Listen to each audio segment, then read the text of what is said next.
Olá, pessoal, tudo bem? Hoje o nosso papo é sobre um tema sério e super atual. Como a inteligência artificial está literalmente mudando as regras do jogo no campo de batalha. A gente está entrando numa era bem complicada, sabe? Onde a velocidade da tecnologia parece que está deixando para trás a nossa capacidade de pensar com calma. E isso levanta umas questões gigantescas sobre controle, sobre ética e sobre o futuro da guerra como a gente conhece. Para começar, vamos direto ao ponto com uma pergunta que, olha, dá até um arrepio. Será que um algoritmo, um código de computador operando numa velocidade alucinante, poderia ser o estupim da próxima guerra mundial? E não, isso não é roteiro de filme de ficção científica, não. Esse é o dilema estratégico que está batendo na nossa porta agora mesmo. Então vamos mergulhar nisso. A primeira coisa, e talvez a mais chocante que a IA traz para a guerra, é velocidade. Pura e simples velocidade. O ritmo do combate está mudando de um jeito fundamental que a gente nunca viu antes. Pensa só na diferença. A guerra, no ritmo humano, tinha decisões que levavam horas, dias, às vezes semanas. Dava tempo para pensar, para discutir, para ter um julgamento. Agora, a guerra no ritmo de uma máquina, esse ciclo todo é espremido em minutos, às vezes segundos. É uma compressão de tempo tão brutal que, sinceramente, muda todas as regras do jogo. E olha, essa aceleração não é uma ideia abstrata. Ela tem nome e sobrenome, tecnologias bem reais. De um lado, a gente tem os enxames de drones autônomos. Imagina, centenas, talvez milhares de drones agindo juntos, como um único organismo, para simplesmente aniquilar as defesas inimigas. E do outro lado, mísseis hipersônicos. Um baita pesadelo. Eles se movem de forma imprevisível, numa velocidade absurda. O tempo que se tem para detectar e reagir é quase nada, praticamente zero. E é aí que mora o perigo, né? Essa velocidade toda leva a gente para um lugar bem assustador. O risco de tirar o ser humano da equação. Justo nas decisões mais críticas, aquelas que precisariam de mais calma, de mais julgamento, a gente pode acabar ficando de fora. Para entender isso, tem um conceito-chave, commingling. É uma palavra em inglês que significa basicamente mistura. Imagina o seguinte, os mesmos sistemas de computador, os mesmos satélites que controlam as armas normais, as convencionais, também controlam as armas nucleares. Agora pensa no problemão. Um ataque convencional num desses sistemas pode ser visto do outro lado como o comecinho de um ataque nuclear. A pressão para revidar na hora e com tudo se torna gigantesca. E isso, claro, leva direto para outra ideia assustadora. A escalada inadvertida. Ou seja, uma escalada sem querer. Um país faz um ataque que ele acha que é pequeno, controlado, só que, por causa da velocidade da IA e daquela mistura de sistemas, o adversário enxerga aquilo como uma ameaça de vida ou morte. A resposta vem desproporcional e, de repente, explode uma guerra que, na verdade, ninguém queria. Para a gente ter uma ideia de por que fica tão difícil para o ser humano acompanhar, existe uma coisa chamada ciclo ou UDA. É como o nosso cérebro funciona sob pressão, sabe? Basicamente, são 4 passos. Observar o que está acontecendo, se orientar para entender o contexto, decidir o que fazer e, por fim, agir. Um ser humano leva um tempinho para fazer isso. Já uma IA, ela pode rodar esse ciclo milhares de vezes em um único segundo. A gente vira simplesmente lento demais. Nossa intervenção se torna irrelevante. Então, o que a gente está perdendo no meio disso tudo? A história já mostrou várias vezes. Foram pessoas, com seu julgamento, com aquela capacidade de parar e falar, peraí, esse alarme está certo mesmo? Que evitaram uma catástrofe nuclear no passado. Foi o fator humano. Se a gente entrega o comando para as máquinas, essa última barreira de segurança, talvez a mais importante de todas, pode simplesmente sumir. Ok, o problema está bem claro, né?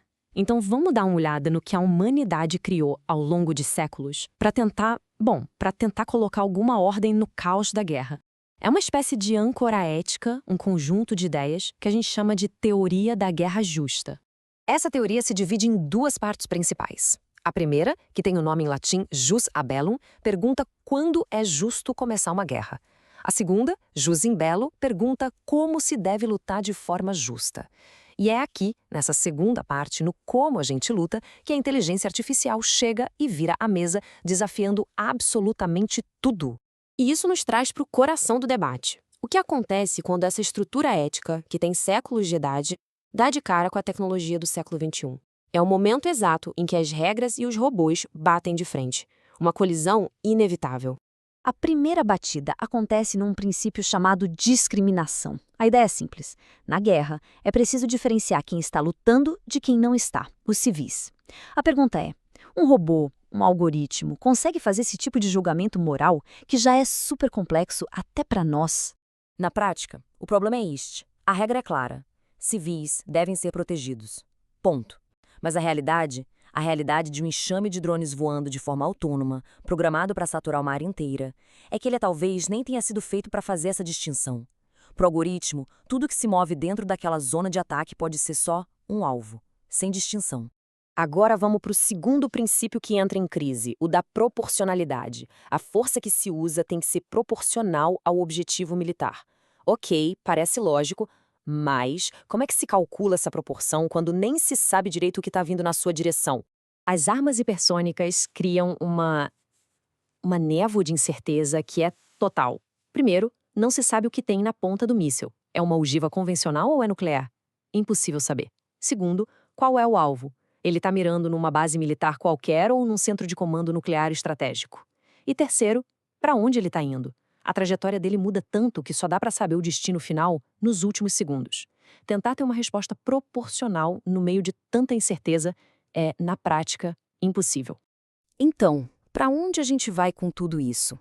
Essa colisão entre tecnologia e ética nos deixa num lugar bem desconfortável. Um futuro cheio de incertezas, onde aquele livro de regras antigo parece que simplesmente não serve mais. E para piorar o cenário, tem a geopolítica. O que está acontecendo agora é uma nova corrida armamentista, só que de inteligência artificial. O medo de ficar para trás é tão grande que os países se sentem pressionados a colocar em campo sistemas de IA que não são seguros, não foram testados direito, que ninguém entende 100%. E isso, claro, só aumenta o risco de um acidente catastrófico.